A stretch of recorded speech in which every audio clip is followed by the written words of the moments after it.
नहमदुहु व नुसल्ली अला रसूलिल करीम अम्मा बa'du fa'ऊज़ु बिल्लाहि मिनश शैतानिर रजीम बिस्मिल्लाहिर रहमानिर रहीम. Today we will talk about Jaclyn Glenn lanatullahu alayh. She claims there is no God and that the universe just created itself somehow.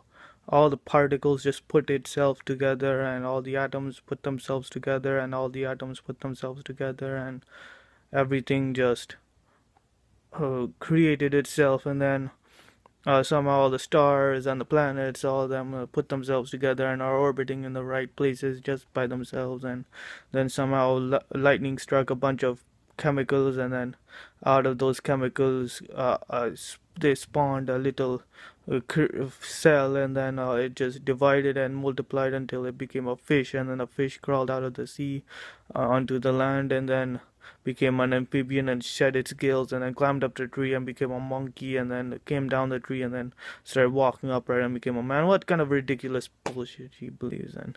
Lanatullahu alayh.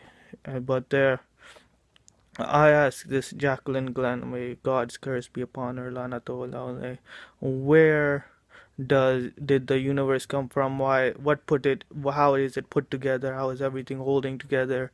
How did life arise from non-life? You give me a rational and provable explanation. Prove to me that life can come from non-life.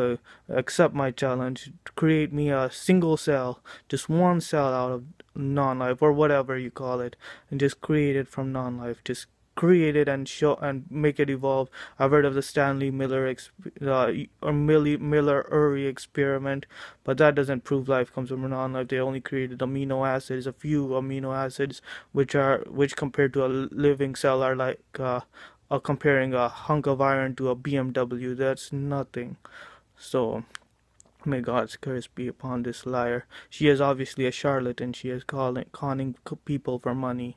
Just like Lawrence Cross, Richard Dawkins, they're all liars. May God's curse be upon them, and may inshallah they die from on the toilet while using the bathroom. May they just die and then naturally, and then end up in, of course we don't, our akida is there is no hell, there we just die. Also we agree with them on that part, that you just die, but there's no way this brain, that complex organ, just created itself. Something had to create it. So yes, we believe there is an intelligent design, but that intelligence need not be infinite. It may be a childlike intelligence, but there is an intelligence out there, and lanat be upon those who think they know it all.